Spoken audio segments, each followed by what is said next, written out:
Je déteste la religion. Je déteste les règles imposées, les jugements silencieux, les condamnations déguisées en conseils. Je déteste les prières mécaniques, les façades parfaites, les sourires forcés derrière les portes closes. Et pourtant, j'aime Jésus. Parce qu'il n'était pas une règle. Il était la vie. Il était l'amour incarné. Il était liberté dans un monde qui veut nous enfermer. Combien de fois t'es-tu senti insuffisant devant un mur de tradition? Combien de fois as-tu essayé de plaire, de suivre, de t'adapter, et tu t'es retrouvé vide, épuisé, perdu? Tes doutes deviennent des chaînes. Tes blessures deviennent des questions sans réponse. Tu regardes autour de toi et tu vois des gens qui jugent, qui critiquent, qui imposent des chemins que tu ne peux suivre.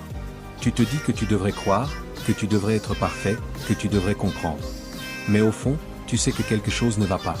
Que ce n'est pas la foi, mais la religion qui t'écrase. Et c'est là que la vérité se révèle. Jésus n'était pas religieux. Il ne venait pas pour établir des règles, ni pour remplir des formulaires spirituels. Il venait pour rencontrer les perdus, pour guérir les cœurs brisés, pour libérer ceux qui suffoquent sous le poids de la culpabilité. Jésus a touché les mains sales, a regardé les regards fuyants et a dit, « Tu es aimé. » Pas parce que tu es parfait, mais parce que tu es toi. Pas parce que tu respectes un code, mais parce que tu as un cœur. La religion enseigne le fait, le obéit, le mérite. Jésus dit, viens comme tu es. Et cette différence, elle change tout. Imagine un jardin abandonné, couvert de ronces. La religion arrive et dit, débrouille-toi pour enlever ces ronces. Mais Jésus arrive et dit, laisse-moi marcher avec toi dans ce jardin. Je vais t'aider. Chaque mot, chaque geste, chaque regard est une graine de vie. Les blessures se transforment en force. Les chaînes se brisent. La peur recule. Et tu découvres que l'amour n'est pas un poids, mais une lumière qui te guide. Pense au bateau qui dérive au milieu de la tempête. Les vagues te frappent, tu paniques, tu crains de couler. La religion te dit, rame plus fort. Tu dois sauver toi-même le bateau. Jésus te tend la main et dit, laisse-moi te guider. Le vent cesse, les vagues se calment, et pour la première fois, tu respires vraiment. Ce n'est pas toi qui sauves, c'est lui qui sauve. Tu ne conquiers pas par tes efforts.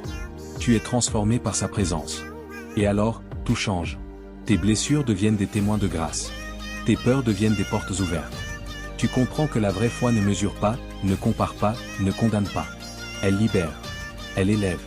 Elle transforme l'ombre en lumière, la douleur en puissance, le doute en certitude. Tu marches avec assurance, même quand le monde critique. Tu avances, même quand les règles tombent. Tu vis, pleinement, parce que tu sais maintenant que l'amour de Jésus ne dépend d'aucune religion. Et si tu écoutes, vraiment, tu entends la voix qui dit, je t'ai choisi. Je t'aime. Tu n'as rien à prouver. Tu ressens la paix qui ne vient pas des lois, mais de la présence. Tu touches la liberté que la religion ne peut jamais offrir. Tu marches dans la lumière, tu respires la grâce, tu vis la vérité. Et pour la première fois, tu comprends que détester la religion n'est pas un péché, mais un chemin vers l'amour véritable. Jésus n'est pas un code. Il est vie. Et cette vie, elle est pour toi.